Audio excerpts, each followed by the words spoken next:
کر دے میرے ماضی کے ہر سانس کا کفارہ۔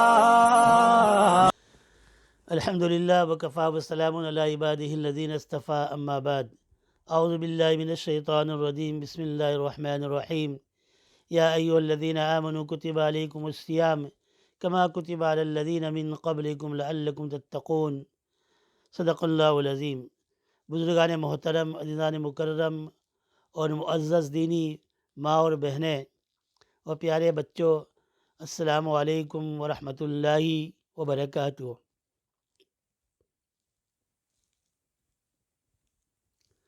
ہماری تعلیم چل رہی تھی رمضان مبارک کے فضائل کے بارے میں۔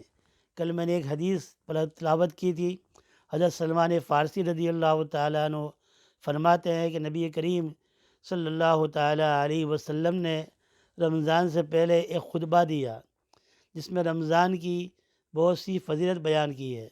ہماری تعلیم کے آخر میں یہ ہوا تھا کہ جو آدمی کسی روزے دار کو افطار کرائے، اللہ تعالیٰ اس کو بھی روزہ رکھنے والے کے برابر ثواب عطا فرمائے گا، لیکن روزے دار کے روزے کے اندر کمی نہیں کرے گا، اس کے ثواب میں کمی نہیں کرے گا۔ صحابہ کے دور میں تو ایسا تھا کہ صحابہ نے پوچھا کہ یا رسول اللہ صلی اللہ علیہ وسلم، ہم میں سے ہر شخص تو طاقت نہیں رکھتا ہے کہ روزے دار کو افطار کرائے۔ تو اللہ کے رسول صلی اللہ تعالیٰ علیہ وسلم نے فرمایا، یہ ثواب جو ہے پیٹ بھر کر کھانا کھلانے پر نہیں ہے۔ اگر کسی کو ایک گھٹ پانی پلا دیا، ایک لسی پلا دی، ایک شربت کا ایک گھٹ پلا دی، ایک کھجور دے دی، اس پر بھی اللہ تعالیٰ اس کو یہ اجر و ثواب عطا فرماتے ہیں۔ واقعی صحابہ کے دور میں تو ایسے بہت سے حالات تھے جن کے پاس ایسی طاقت نہیں تھی۔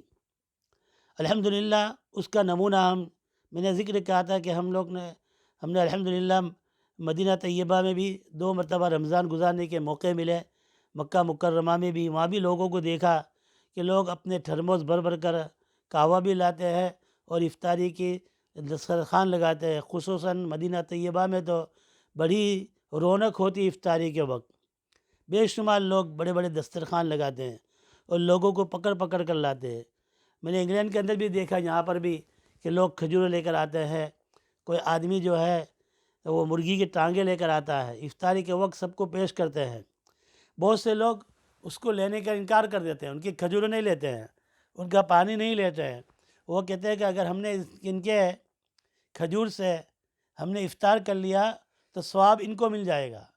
اللہ کے رسول نے فرمایا کہ ایسی بات نہیں ہے، ان کے روزے دار کے روزے میں کوئی کمی نہیں کی جائے گی، ان کو روزہ رکھنے کا ثواب اور آپ کو روزہ کھلوانے کا ثواب۔ لہذا یہ خیر المواسات، لوگوں کے ساتھ ہمدردی کرنے کا مہینہ ہے۔ تو اس مہینے کے اندر افطاری کرانے پر بھی اتنا بڑا اجر و ثواب اللہ تعالیٰ عطا فرماتے ہیں۔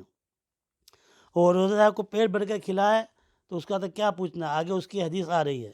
تو یہ مہینے کے اندر ہم کو بڑھ چڑھ کر حصہ لینا چاہیے۔ اس مہینے کی بہت سی خصوصیات ہے، ان خصوصیات کے اندر سے ایک خصوصیت حدیث کے اندر فرمایا نبی کریم صلی اللہ علیہ وسلم نے کہ میری امت کو 5 چیزیں اس قسم کی دی گئی جو پچھلی امتوں کو نہیں ملی تھی۔ نمبر 1، روزہ دار کے منہ کی بدبو اللہ کے نزدیک مشک سے زیادہ پسندیدہ ہے۔ یعنی پیٹ جب خالی ہوتا ہے تو اس وقت جو منہ سے کے ذریعے سے بو آتی ہے، وہ بو جو ہے یہ منہ سے بو نہیں ہے بلکہ پیٹ کے خالی، معدے کے خالی ہونے کی وجہ سے جو منہ سے بو آتی ہے، وہ اللہ تعالیٰ کے نزدیک مشک اور عنبر سے زیادہ پسندیدہ ہے۔ اس کا ایک مطلب تو یہ ہے کہ اللہ تعالیٰ قیامت کے دن اس بو کا بدلہ بھی اللہ تعالیٰ عطا فرمائیں گے، ثواب عطا فرمائے، خوشبو سے عطا فرمائیں گے جو مشک سے زیادہ عمدہ اور دماغ پرور ہوگی۔ ایک یہ ہوتا ہے۔ دوسری بات یہ ہے کہ اللہ تعالیٰ روزے دار کے لیے دریا کی مچھلیاں بھی دعا کرتی ہے، افطار کے وقت تک دعا کرتی رہتی ہے۔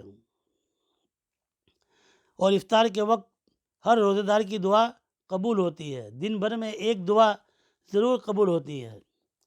جنت ان کے لیے، تیسری بات، جنت ان کے لیے ہر روز آراستہ اور مزین کی جاتی ہے۔ اللہ تعالیٰ فرماتے ہیں، اے میرے محبوب روزے دارو، دنیا میں تکالیف اور مشقت اٹھاتے ہو، قریب ہے کہ وہ بندے دنیا کی مشقتیں اپنے اوپر سے پھینک کر میری طرف آئیں گے، لہذا ان کے لیے روزانہ جنت کو آراستہ اور مزین کیا جاتا ہے۔ چوتھی بات یہ ہے کہ اللہ تعالیٰ رمضان میں شرکت شیاطین کو قید کر دیا جاتے ہیں۔ اس کا نتیجہ یہ ہوتا ہے کہ رمضان میں بندے وہ گناہ نہیں کرتے ہیں جو غیر رمضان میں کر لیتے ہیں، تو رمضان مبارک میں معاصی اور گناہوں کا زور کم ہو جاتا ہے۔ اللہ تعالیٰ کے فرشتوں کی بھیڑ لگی ہوتی ہے، تو ویسا ماحول بھی اچھا ہوتا ہے، آدمی کا دل بھی روزے کی وجہ سے ذرا اللہ کی طرف مائل ہوتا ہے، دل تھوڑا نرم ہو جاتا ہے۔ اور رمضان کی یہ برکت ہم نے دیکھی ہے، بڑے بڑے گنہگاروں کو دیکھا ہے کہ وہ رمضان کے اندر اپنے گناہوں کو چھوڑ دیتے ہیں، اللہ کی طرف رجوع کرتے ہیں۔ یہ بڑے دن ہوتے ہیں، تو کبھی کبھی میں رمضان کے اندر ظہر کی نماز کے بعد مسجد میں بیٹھا ہوتا ہوں، پورا سال جو لوگ نظر نہیں آتے ہیں وہ لوگ رمضان کے اندر نظر آ جاتے ہیں۔ بھائی رمضان آیا تو گنہگار سے گنہگار بندہ بھی اللہ کے گھر میں آ جاتا ہے، نیکی کی طرف اس کا دل مائل ہو جاتا ہے۔ اور بڑے سے بڑے گنہگاروں کو بھی ہم نے دیکھا کہ رمضان کے اندر اپنے سارے گناہوں کو چھوڑ دیتے ہیں۔ اللہ تعالیٰ ایک تو رمضان کے اندر روزے کی برکت، پھر نفس رمضان جو ہے یہ اتنا مبارک مہینہ ہے کہ اس کی عزت اور شرافت بھی کرنا چاہیے، اس کا اکرام کرنا چاہیے، لہذا اس کا اکرام کرنا چاہیے۔ میں نے 7 سال تک میں انشاءاللہ تعالیٰ حفیظ حدیث کے اوپر آئندہ کل کی تعلیم میں بیان کروں گا۔ اللہ تعالیٰ ہم سب کو عمل کی توفیق عطا فرمائے، آمین یا رب العالمین، برحمتک یا ارحم الراحمین۔